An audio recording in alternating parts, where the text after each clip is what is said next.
I don't usually go for those self-help books, but this one, Laura Esquivel's El libro de las emociones, well, it really caught my eye. It's not what you think. It's a deep dive into the power of emotions. Yeah, it's interesting, isn't it? Because we live in a world where, we're told to value logic and reason above all else. But Esquivel is saying, no, emotions aren't the enemy. They're these really powerful forces that shape our world. That's what I thought was so interesting. She's not telling us to suppress them. She wants us to understand them. They're these incredible drivers of action and energy. It's a totally different way of looking at it. Exactly. And her core idea is that emotions, they're more than just feelings. They're like these impulses to act. Right. Think about our primal fight or flight response. Yeah, and she uses that great example of running into a rabid dog. Imagine that. You don't even have time to think about how scary it is. Your body just takes over. Yeah, your heart's racing, pupils dilate. Exactly. All those physiological changes, they just happen instinctively, right? They're preparing you to either fight that danger or run for your life. It's like our biology takes over. Our brain's like, whoa, hold on a second. But here's the thing. If our bodies react that strongly to something like a rabid dog, like a sudden threat, what about the less obvious stuff? The constant stress we're under. Exactly. Think about it. Work deadlines, that awful traffic, even the constant information overload from our phones. They might not be life or death, but our bodies still react. It makes you wonder what it's doing to us in the long run. And it's not just bad stuff either. Think of those good, exciting things, but that are stressful. Landing an amazing job, falling in love. Absolutely. And Esquivel's point is that we're constantly dealing with these emotions, big and small, and they're having a real impact on us, whether we're aware of it or not. And that actually reminds me, one of the things in the book that really kind of hit me was her take on why we keep certain objects, physical objects. Oh, you mean those old photographs, the letters we keep? Yeah, even if they're faded. Yeah. Or that concert ticket stub. Or a dried up flower from who knows when. Why do we do that? Well, she's saying they're not just things from the past, right? They're these triggers for actually feeling those emotions again. It's true. You see something and it takes you back. Suddenly you're right back to that moment. All those feelings come rushing back. Exactly. Each thing holds a little piece of that emotion. And when you see it, boom, that door to the past just swings wide open. Oh, I know. I have this postcard, totally beat up from this trip I took years ago.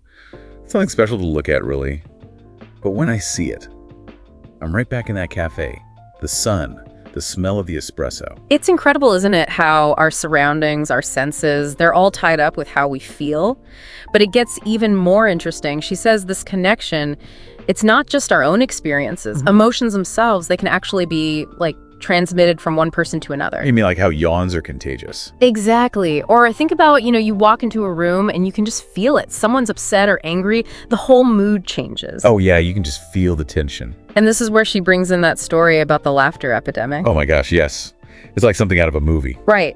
So 1962, Tanzania. These schoolgirls, they just start laughing uncontrollably, and it spread so fast. It wasn't just a giggle though, right? No, it was intense. It went on for hours. Over 1,000 people, they had to shut down schools. It went on for months. It must have been terrifying, not knowing why or how to stop it. Such a strange story, but it makes you think. If laughter can be that contagious, imagine how deeply connected we all are. Our emotions, good or bad, they really affect the world around us. Like this invisible web, It makes you think about how much we influence each other without realizing it. Absolutely. And that leads to a big question. If emotions are so powerful, if they can really impact us physically and spread like that, can we learn to use that? Can we harness it for good?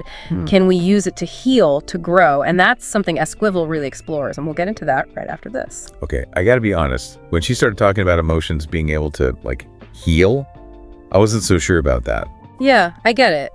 It's hard to think of healing as something that comes from our feelings, right? We think medicine, therapy, that kind of thing. Exactly. She's not saying to ditch the doctor and just think happy thoughts, is she? No, not at all. She's very clear about that. It's not some magic cure-all.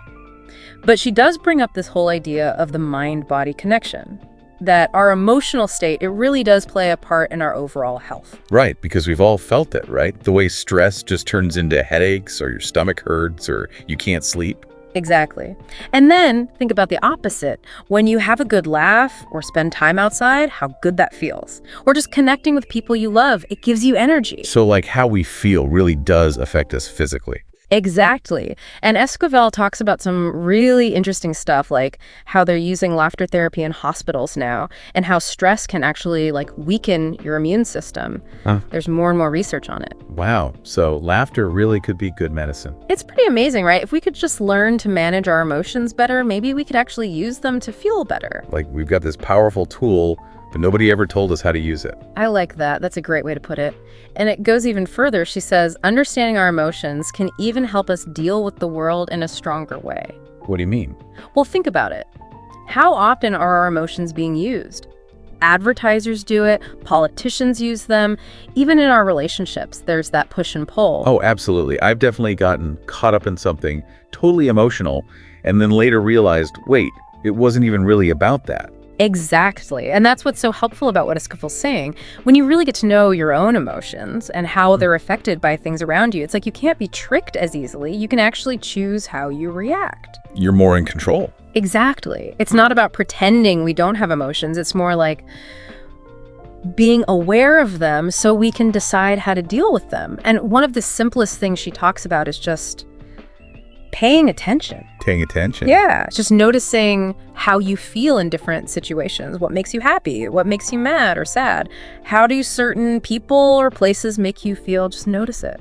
You know, I actually tried that exercise she talks about. It seemed kind of weird, but she says, draw a smiley face on a piece of paper and just look at it. See how it makes you feel. Did it work? What happened?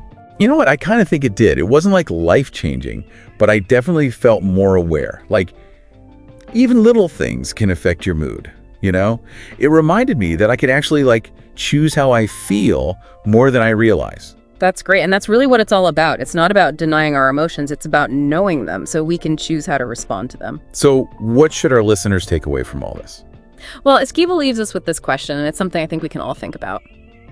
If emotions create real changes in our bodies, then what are we creating with our thoughts, with how we react to things? That's a powerful thought. We're not just letting emotions happen to us. We actually have the power to shape them. So this week, pay attention to how you feel. The books you read, the shows you watch, your conversations, what really gets to you emotionally.